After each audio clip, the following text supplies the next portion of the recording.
than a decade, Tesla has been promising us a future where its vehicles will take on the boring monotony of driving the daily commute, where your electric car will earn you money when you're not using it because you'll be able to leverage its autonomous driving capabilities to operate as a robotaxi for a side hustle. And every year, we're told that the full self-driving suite is just a short while away. But it's not just Tesla anymore. More and more automakers, and in the case of Cruise, third parties, are looking to bring autonomous and semi-autonomous capabilities to the vehicles that most of us rely on to take us from point A to point B. As computer hardware has become ever more sophisticated, we're seeing systems on a chip being developed that are powerful enough to take information from a massive suite of sensors and make instant decisions about where the vehicle is and what it needs to do next. And we're seeing more automakers introduce features that enable us humans to cede at least some control over where our vehicle goes and what it does next to computer hardware. This, we're told, often by the same folks who have a vested interest in companies' stock portfolios, will lead to safer roads for everyone, roads where fatalities are reduced, fender benders are minimised, and some even claim congestion is a thing of the past. So why then are we seeing incident after incident involving vehicles operating in semi-autonomous mode? Why are we seeing fatalities investigated by safety organisations and government agencies where a semi-autonomous vehicle was allegedly at fault? And why are we still pretending that autonomous vehicles are a magic pill to the issues that are really causing our problems? Increased congestion, increased distraction, and a lack of good, affordable, reliable public transportation in large parts of the world. That is, come to think of it, a lot to answer in one video, so I'm going to pick just one to focus on. Specifically, why it's time for us to stop pretending that anyone with a driving licence can operate a vehicle with semi-autonomous capabilities, and why we should push for an endorsement process that's somewhere between how many countries tackle motorcycle learners and how the aviation industry tackles pilot licenses. In case you hadn't realised, this video is going to focus on semi-autonomous vehicle capabilities, and you might assume that means we're going to be talking about Tesla Autopilot, as well as Ford Blue Cruise, GM Super Cruise, Comma AI, and a bunch of other systems from other automakers. But while we are going to be discussing use and misuse of those systems and the relevant intersections between what those systems are doing to make sure drivers are paying attention, the main focus on this video isn't the technology, but rather the use of that technology in the real world. While each of these systems do have massive flaws that can be exploited through misuse, the real issue here isn't that semi and fully autonomous vehicles are crashing into and killing people, but rather that people are misusing said systems and not jumping in when things aren't going according to plan. And because there's plenty of studies to suggest that a great way of helping people understand a solution is to describe the problem first, let's do that right now. Semi-autonomous systems aren't perfect. That's why they are semi-autonomous. They require supervision in order to be safely used. And there are times when they will do an incredibly good job at hitting the uncanny valley of driving where, if you happen to be blindfolded, you'd swear a human was behind the wheel. But they're also equally as capable of behaving like your teenage kid on their first driving lesson, where they'll suddenly brake because the mail truck just pulled out ahead of them 2 blocks up the street. And if that happens with a real student driver, you can coax them and give them instructions and confidence, so they know it's safe and okay to continue. You can't do that with a level 2 semi-autonomous vehicle. You just have to grab the controls and take over, hence the need for full supervision. If you ask an engineer about the operation of the semi-autonomous vehicle they've worked on, they'll tell you often in quite verbose detail, about exactly how the system works. They'll tell you where the sensors are, how the data from the various sensors combine to give the vehicle a good understanding of what's around it, and most likely how the vehicle decides what a person is, what's a car, and where is safe for it to go. They understand the system intrinsically because they worked on it. They know how the system can be safely used, and they'll tell you in no uncertain terms what it is and isn't capable of doing.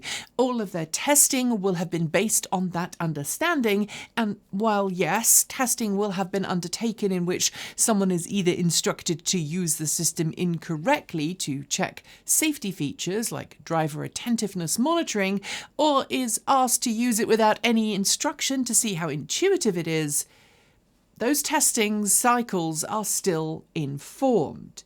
And for the most part, those testing are likely to be people who have at least some experience in the past with a system similar to it or understand the basics of how said system works. Unfortunately, that is not how the real world is. People become stressed, people are lazy, and people will make rash judgment decisions based on their perception of the situation. Sometimes cognitive detachment forces a routine that's familiar into a subconscious mindset, where our brains unfortunately fill in the blanks rather than pay attention to actually what's going on. Worse still, many consumers base their purchase decisions and their use not on what the engineers who made the thing said was possible, but rather on advertising departments and hype around the product. And here we move into word association and meaning. Certain words, while not totally synonymous at an Oxford English Dictionary level, become quasi-synonymous through misdirection and misinterpretation. Take the word hands-free, or the phrase hands-free, for example. Hands-free literally means without using one's hands, or perhaps hands not required. But we have collectively, societally come to understand that hands-free is a synonym for being able to operate something with no human interaction. Hands-free phones allow us to call someone without physically touching our phone, using basic voice commands to initiate the call. Hands-free is sometimes used when referring to a cleaning process that doesn't physically interact with the thing being cleaned, and a hands-free soap dispenser and faucet operates because you wave your hands underneath it, not because you press a physical button. This also implies a level of autonomy, a level of fantastical magic, a level of it just does it. I'm going to admit at this point that I am a wee bit weird. I mean, I guess you already knew that, but I have a mighty need to understand exactly how things work and what makes them do what they do. And I have had that mighty need since I was small. And when I were a lad, I spent quite a lot of time pulling electronics apart to just learn how and why. Don't judge me. I'd read all of the Secret 7 and Famous 5 by the time I was 6, so I needed entertainment. Or perhaps more input, Stephanie. I know, not all people are like that, and most normal folks are okay using things without understanding how they work, but there's also a bit of an advantage to my compulsion to know. I usually end up figuring out how things work pretty quickly, and I'm generally less likely to use something incorrectly. There are other similar word associations we could play. Autopilot, for example, implies that something will do something for you auto-magically because autopilot has become synonymous with flies a plane for you, even if in the real world pilots know that is not really a very accurate description of how autopilot works. Cultural and historical influences can also affect our relationships with words. If you grew up in the 1950s or maybe you happened to grow up in the UK watching Wallace and Gromit in the 1990s, and I told you about a fancy new feature called Steeromatic, you might infer from the name that this was a feature that would do all of the steering for you, no questions asked. The lexicon we have at our disposal today is immense, and for those feeling less loquacious, I'm sure a more succinct version of semi-autonomous level 2 driver assistance feature is there, ready to be used. We just haven't quite figured that one out yet.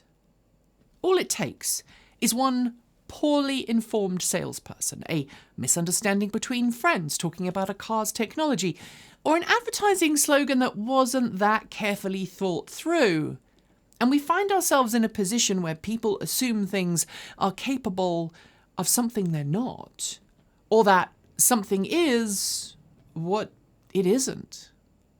A personal frustration of mine is the conflation of the term charging cable and charger for things like smartphones and tablet computers, not to mention how people refer to different data transmission modes of their device with a single blanket phrase. No, your Wi-Fi isn't out.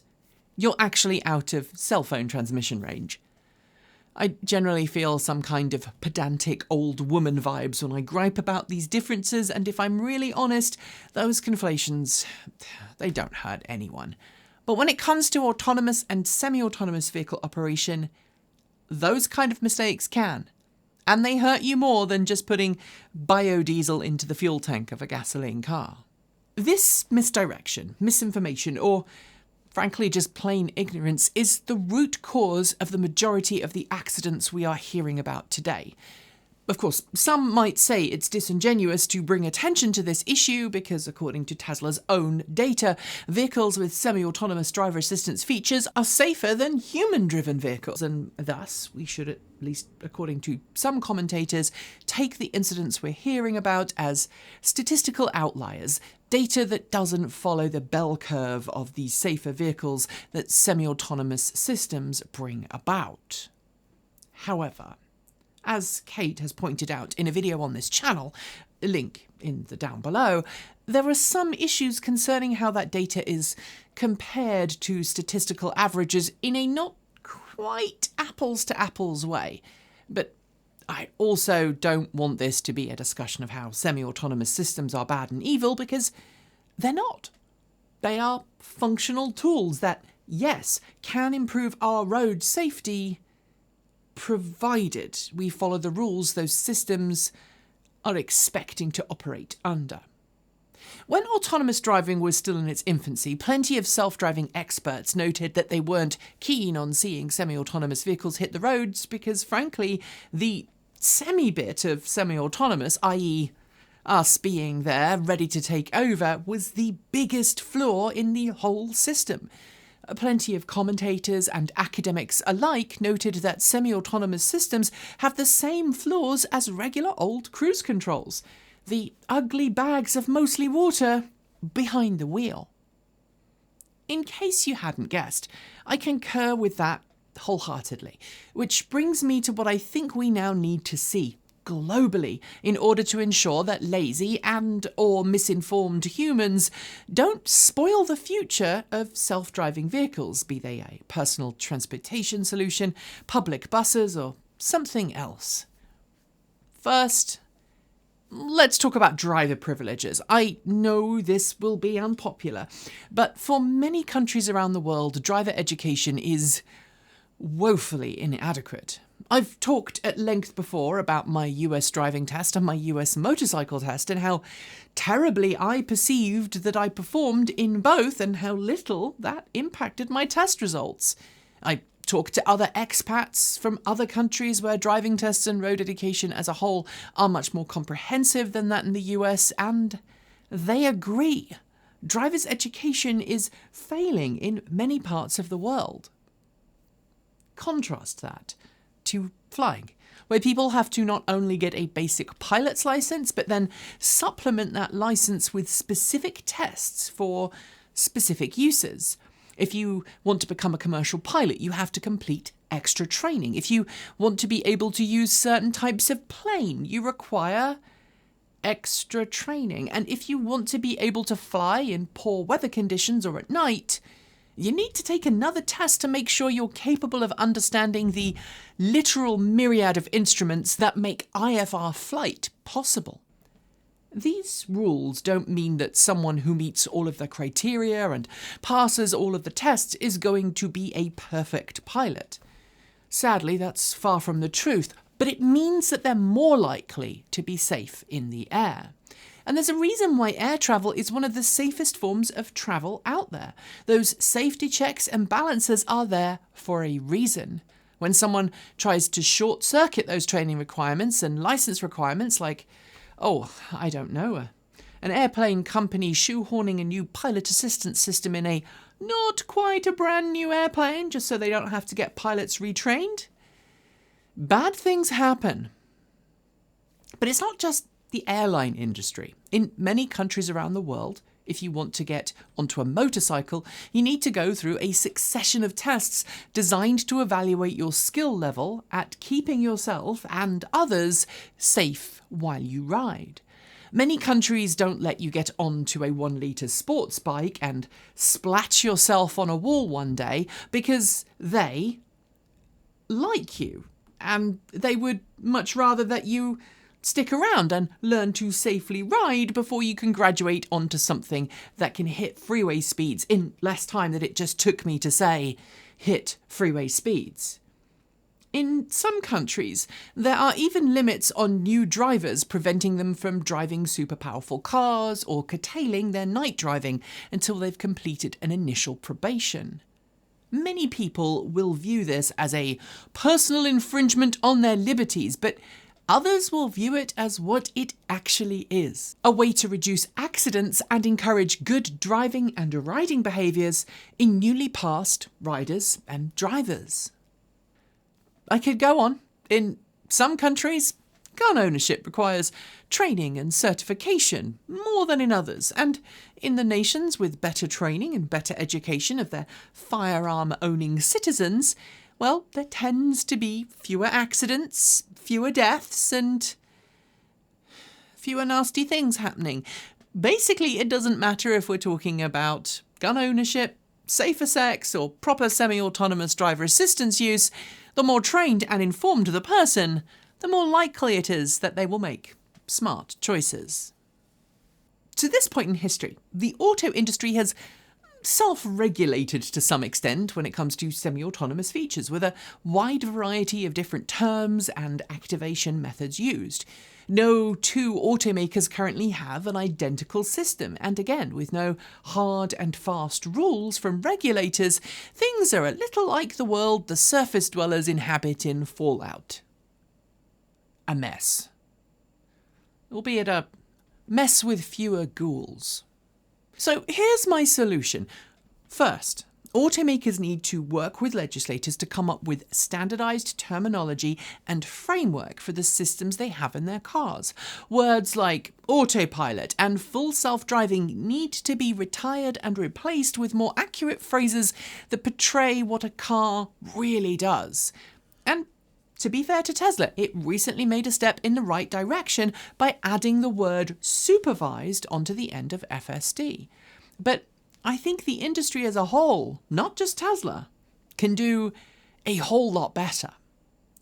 Second, regulators and lawmakers need to work with the industry to standardise training around these systems, teaching people what they can and can't do and what drivers should and shouldn't do when using those vehicles with those systems active. While it's completely true that training won't affect laziness, carefully targeted training and PSAs can dramatically influence how people behave and choose to use their vehicles. And if you're not convinced, just take a look at SawStop. For those who don't know, SawStop is a brand of table saw that's made itself famous thanks to its patented safety features that immediately halt a blade if it detects an electrical current flowing through said blade.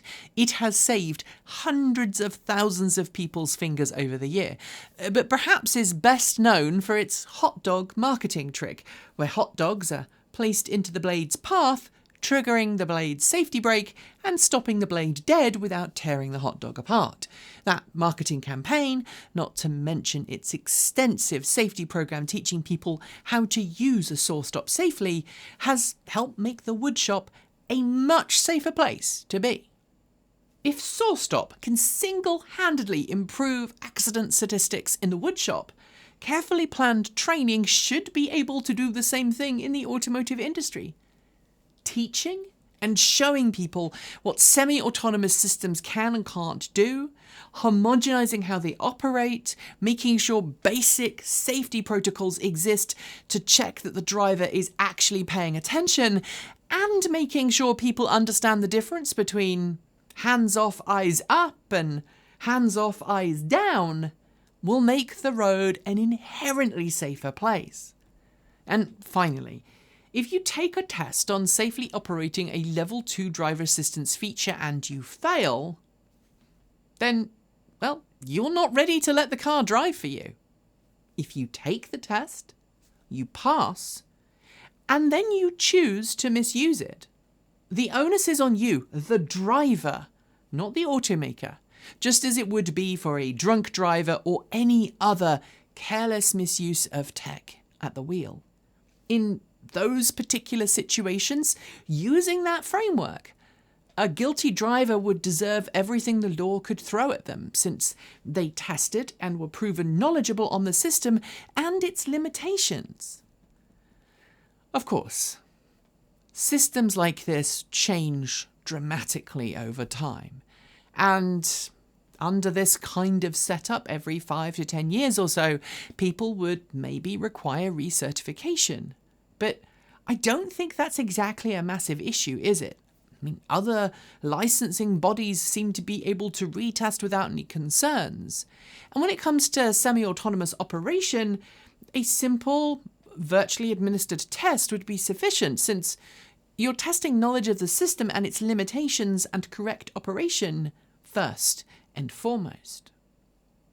Right now, sadly, lines are being blurred. Breathy headlines and confusing copy make people think that the cars are to blame, and with no formal training and some salespeople not even understanding how such systems operate, we are frankly in a very dangerous place. Sure, licensing and regulation isn't the way to deal with everything, but if we make it part of driver's ed, just as some nations have done with sat-nav use, I think we'd ultimately see fewer fatalities, fewer misuse, and much safer roads all around. What do you think?